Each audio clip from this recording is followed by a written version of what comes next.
DIG గారికి, SP గారికి, అక్క సుజాతమ్మ గారికి, పత్రికా విలేకరులకు, సుబ్బారెడ్డి గారికి, ఆర్టీఓ గారికి, వేదిక మీద ఉన్నటువంటి పెద్దలకు మరియు ఇక్కడికి వచ్చినటువంటి విలేకరులకు, అదేవిధంగా పోలీస్ సిబ్బందికి అందరికీ నా హృదయపూర్వక నమస్కారాలు తెలియజేసుకుంటా ఉన్నాను. ముఖ్యంగా ఈరోజు డోన్ సబ్ డివిజన్ కార్యాలయంలో పోలీస్ సిబ్బంది, పోలీస్ అధికారులందరూ కూడా సిఎస్ఆర్ కింద ఒక నూతన భవనాన్ని ప్రారంభం చేయడం చాలా సంతోషకరంగా ఉంది. కూటమి ప్రభుత్వం వచ్చిన తర్వాత పోలీస్ డిపార్ట్మెంట్లోనే విప్లవాత్మకమైనటువంటి మార్పులు తీసుకురావడం జరుగుతూ ఉంది. ఇప్పుడే ఇక్కడ జరిగినటువంటి ఏదైతే నేరాలు జరిగినప్పుడు, లేకుంటే పెద్ద పెద్ద మీటింగ్లు జరిగినప్పుడు కానీ, అదేవిధంగా ట్రాఫిక్ సమస్యల పర్యవేక్షణలో కానీ, వాటన్నిటిలో భాగంగా కూడా ఈ యొక్క డ్రోన్స్ను తీసుకొని వచ్చి డ్రోన్స్ ద్వారా ఎక్కడైతే ఈ యొక్క ట్రాఫిక్ని నియంత్రణతో పాటు అనేకమైన సమస్యలు ఉండేటువంటి చిన్న చిన్న సందుల్లో కానీ, నేరస్తులను పట్టుకోవడంలో కానీ వాటి అన్నింటినీ కూడా ఉపయోగపడతాయని చెప్పి ఈరోజు కూటమి ప్రభుత్వం కూడా డ్రోన్ డిపార్ట్మెంట్కు దానికి సంబంధించినది కూడా నాకు సంబంధించిన డ్రోన్ డిపార్ట్మెంటు వాటి ద్వారా ఇక్కడ సిఎస్ఆర్ ద్వారా ప్రభుత్వం తరఫున చాలామంది కూడా దాతలు ముందుకు వస్తున్నారు. వాటిలో భాగంగానే నేను కూడా 5.5 లక్షల రూపాయలు వెచ్చించి ఈరోజు డ్రోన్ ఇచ్చి ఈరోజు డిఐజీ గారి చేతుల మీద కూడా ఏది ఏమైనప్పటికీ గత ప్రభుత్వంలో కక్ష సాధింపు చర్యలకే అలవాటు పడినటువంటి ఆ ప్రభుత్వంలో ఈరోజు నిష్పక్షపాతంగా మా యొక్క డిపార్ట్మెంట్ పని చేస్తుందని చెప్పి గర్వంగా చెప్పగలుగుతున్నాం. ఎందుకంటే తప్పులు చేసేవారు ఎవరికైనా శిక్ష తప్పకుండా ఉంటుంది.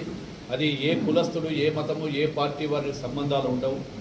ముఖ్యంగా మా గౌరవ ముఖ్యమంత్రి గారు ప్రతిసారి మాకు క్యాబినెట్లో కానీ, అంతర్గత సమావేశాలు జరిగినప్పుడు కానీ ఎప్పుడు కూడా ప్రజలకు వ్యతిరేకంగా కానీ, వారికి అన్యాయం ఎక్కడ జరగకూడదు, ప్రజల పరిపాలన కావాలి, ప్రజా పరిపాలన జరిగినప్పుడే ప్రజలు కూడా ఈరోజు మా కూటమి ప్రభుత్వానికి అత్యధిక మెజార్టీ ఇవ్వడం జరిగింది. కాబట్టి పోలీస్ వ్యవస్థలు కూడా మార్పులు తీసుకురావడం, తప్పు చేసిన వారిని కఠినంగా శిక్షించడం జరుగుతూ ఉంది.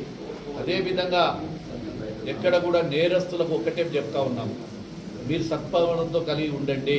ఫ్రాక్సినిజాన్ని నిర్మూలించడం ఆల్మోస్ట్ తెలుగుదేశం పార్టీలో గతంలో మా యొక్క గౌరవ ముఖ్యమంత్రి గారు ఉన్నప్పుడు ఏ పార్టీకి వారు సంబంధించిన ఫ్రాక్షనిజంలో గురించినప్పుడు తమపర భేదాలు లేకుండా ఫ్రాక్షన్ అణచివేయడం జరిగింది.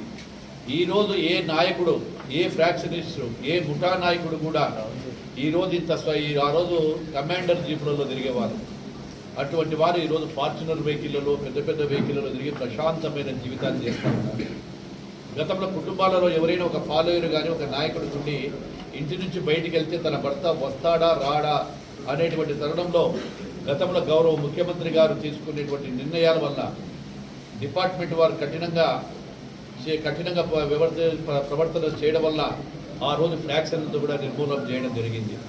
మళ్ళీ వైఎస్ఆర్ పార్టీ వచ్చిన తర్వాత మళ్ళీ అరాచక శక్తులన్నీ కూడా లేచి విధ్వంసానికి కూడా కారణమై ప్రతి గ్రామాలలో కూడా రెచ్చగొట్టి ప్రజలను తప్పుదావ పెట్టి ఈ రాష్ట్రాన్ని సర్వనాశనం చేశారు. మళ్ళీ ఇప్పుడు కొత్తగా కూటమి ప్రభుత్వం వచ్చింది. ఈ సంవత్సరం కాలంలోనే అనేకమైనటువంటి మార్పులు చేర్పులు తీసుకొచ్చి మళ్ళీ ప్రజలు ప్రశాంతమైన జీవితాన్ని చేయాలి, ప్రశాంతంగా బ్రతకాలి అనేటువంటి ఉద్దేశంతో ఈరోజు మళ్ళీ మా అధికారులు పనిచేస్తున్నారని చెప్పి చెప్పుకోవడానికి గర్వంగా కూడా ఫీల్ అవుతా ఉన్నాం ఈరోజు అందరం. కాబట్టి ఏది ఏమైనటువంటి కూడా డిపార్ట్మెంట్ అనేటువంటిది పోలీస్ వ్యవస్థ కంటికి రెప్పలా మనల్ని కాపాడుతూ వారి యొక్క యోగక్షేమాలు కూడా మరిచిపోయి కూడా మన కోసం చేస్తున్నటువంటి పోలీస్ శాఖకు అభినందనలు, శుభాభినందనలు తెలియజేస్తా ఉన్నాం. Thank you.